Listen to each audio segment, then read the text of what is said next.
고생코아 안녕하세요. 비트코인 44,044달러, 이더리움 3,110달러, 단기 횡보, 중기 상승, 장기 하락. 어제 몇몇 분들이 질문을 주셔서 시장을 단기적으로는 하루 이틀 내외, 중기적으로는 2개월 내외, 장기적으로는 6개월 정도를 보고 있습니다. 비트코인이 횡보 및 우상향을 하면서 오르지 못했던 알트코인들의 가격이 쭉쭉 올라주고 있습니다. 아마 4월 12일 미국 CPI 지수 발표 전까지는 전체적으로 가격을 올려주지 않을까 싶네요. 오늘도 뉴스와 함께 비트코인 차트를 한번 봐보도록 하겠습니다. 오늘의 공포탐욕 지수는 47입니다. 장기 하락에 들어가기 전에 마지막으로 공포탐욕 지수의 그리드 부분을 한번 줄이라 생각합니다. 그게 2번이려나요? 아무튼 아직까지 장기적 하락에 대한 생각은 변함이 없습니다. 장기적인 하락에도 분명 등락은 있습니다. 매일 이야기 드리지만 시장은 지속 한 방향으로만 흘러가지 않습니다. 그 안에서 변동을 줄 것이고요. 그걸 얼마나 잘 똑똑하게 활용하느냐가 관건이겠죠. 지속 코인 생존기의 매매 정보는 유튜브 영상과 텔레그램으로 알람이 나가고 있습니다. 텔레그램 링크는 아래 고정 댓글로 달아드릴게요. 더불어 코인 생존기 팀은 유튜브 공식 채널 페라리 멤버십 오픈 채팅방, 텔레그램 및 팀원들의 개인 인스타그램 이외에는 공식적으로 운영하는 것이 없습니다. 카카오톡 채널에 있는 코인 생존기는 모두 사칭임을 다시 한번 알려드립니다. 그로 인해 피해자가 나오지 않았으면 좋겠습니다. 오늘도 첫 번째는 러시아의 이야기입니다. 어제도 이야기 드린 러시아의 에너지 무기화, 러시아산 에너지를 수입하여 사용하는 곳은 전 세계에 많습니다. 그리고 러시아산 에너지를 전 세계의 모든 국가가 담합하여 러시아를 밴할 수 있는 것도 아니고요. 전쟁이 일어나고 있는 지금도 러시아에 우호적인 태도를 갖고 있거나 뒤로 러시아와 거래하는 국가는 충분히 있을 수 있죠. 어차피 그들 입장에선 이해관계만 맞아 떨어지면 되는 것이니까요. 러시아는 앞으로 러시아산 에너지를 유로화 결제가 아닌 루블화 결제로 변경할 예정이다라고 어제 안내를 해드렸죠. 어제 늦은 밤 러시아는 루블화 결제뿐 아니라 비트코인으로의 결제도 수용하겠다라는 뉴스를 내보냅니다. 더불어 그 시점부터 비트코인 등 가상자산의 많은 시세들이 오르고 있죠.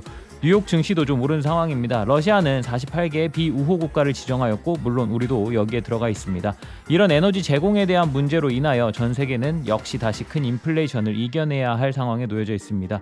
4월 12일 CPI 지수가 발표되고 5월 FOMC 미 연준이 금리 인상을 50포인트 할 것이다 라는 시장의 예측이 지배적입니다. 우선은 4월 12일 전까지 좋은 흐름을 이어줬으면 좋겠네요.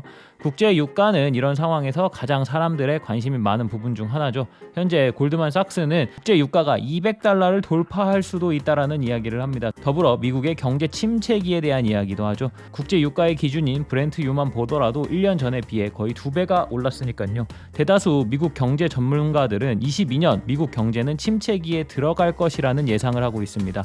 이런 상황에서 높은 인플레이션까지 잡지 못한다면 지속 이야기하는 스태그플레이션이 다가오는 것을 의미하겠죠. 미 연준의 머리도 많이 아플 것입니다. 과거 지속 비둘기파 같은 발언과 정책으로 인플레이션을 잡지 못하였고 그것에 대해 비난하는 목소리가 점점 커져가고 있는 상황입니다. 이런 상황에서 대중은 금리 인상 50포인트를 예상하고 있지만 하지만 그 이상의 금리 인상도 미국은 할 수 있다고 생각합니다.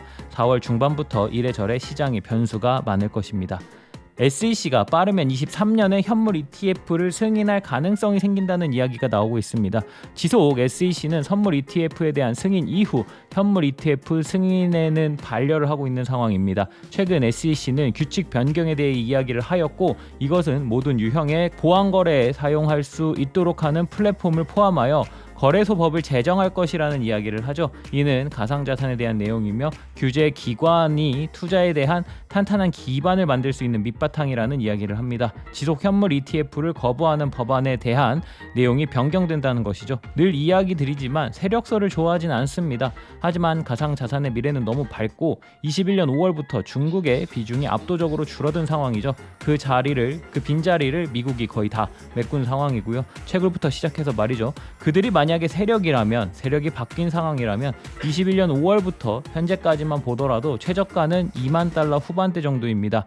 모든 이들은 더욱더 큰 이익을 원합니다. 이런 점을 생각했을 때 그리고 더불어 비트코인의 과거 반감기 슈퍼 사이클과 움직임을 추가해서 생각해 볼 때 올해 말의 가격 예측 그에 대한 영상도 몇 번 올렸었죠. 충분히 올 수 있는 가격대라고 생각합니다. 미 SEC는 현물 ETF 승인을 22년에는 하지 않을 거라고 봅니다. 그들은 가격적으로 바닥에 왔을 때 매집을 할 것이고 상승 속도를 플러스 알파 할 목적으로 이 재료를 사용할 것이라고 생각합니다.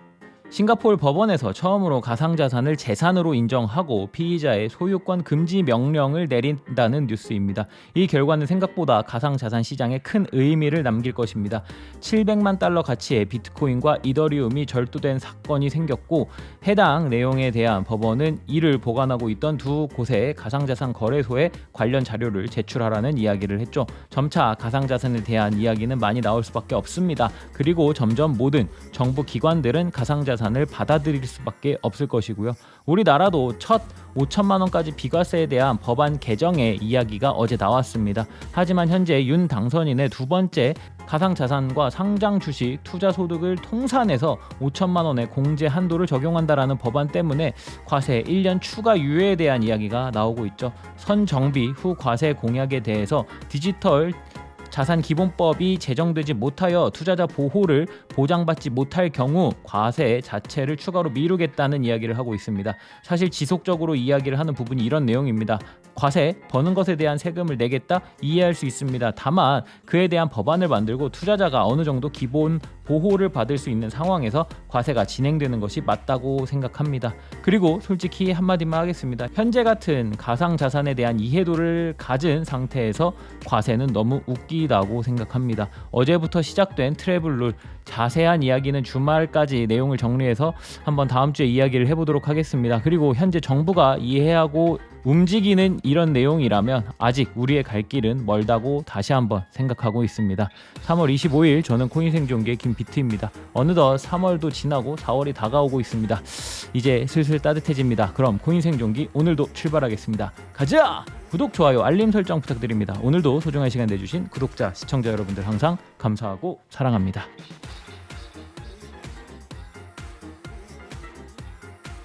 비트코인 일봉 차트입니다. 현재 비트코인에서 유의미한 초록색 상승 채널과 빨간색 저항선이 있습니다. 총 두 가지의 패턴이 형성되고 있는데 초록색 상승 채널과 빨간색 저항선과 초록색 하단 저항선이 만드는 삼각 수렴으로 총 두 가지입니다.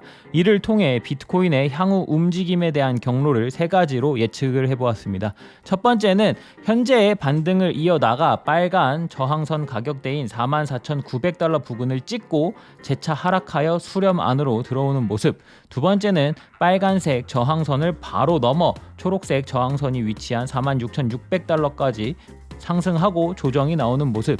세 번째는 빨간색 저항선 가격대인 44,900달러 부근을 찍고 약간의 조정을 주었다가 재차 상승하여 저항선을 뚫고 초록색 상단 저항선인 약 46,600달러 부근까지 상승하는 모습. 이렇게 세 가지의 경우의 수를 보고 있습니다. 이 와중 가능성을 가장 높게 보고 있는 것은 세 번째 경우의 수입니다.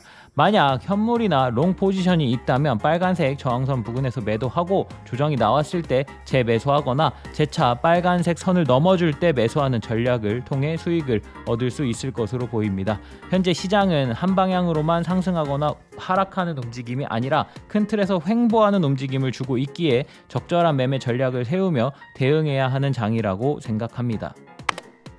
P2E 게임의 대장, 21년 불장의 가장 핫했던 종목 중 하나였던 엑시 인피니티가 어제만 약 20% 가까이 올려주며 엄청난 상승세를 보였습니다. P2E 게임 중에서는 그래도 가장 완성형 게임의 모습을 갖추고 있으며 지속 P2E 대장의 자리를 지켜나가고 있습니다. 유독 큰 상승폭을 보여주었는데 엑시 인피니티의 새로운 버전인 오리진 출시에 대한 기대감도 한몫하는 것 같습니다. 지난 2월 19일 영상을 기억하실지는 모르겠지만 엑시 인피니티 V3 오리진을 출시할 예정이며 그에 따라 엑시의 가격과 SLP의 가격이 오를 것이다 라는 이야기를 했었죠. 엑시에 대한 추가적인 정보가 필요하시다면 이전 엑시 영상을 봐주시면 좋겠습니다. 텔레그램에서도 역시 엑시 인피니티에 대한 대응 방법에 대해 시그널이 나갔었고 성공적으로 50달러대에 매수가 된 상황입니다. 그렇다면 역시 엑시 인피니티의 일봉 차트를 봐보겠습니다. 엑시 인피니티는 단기 하락 추세를 돌파하며 큰 상승을 보여주고 있습니다.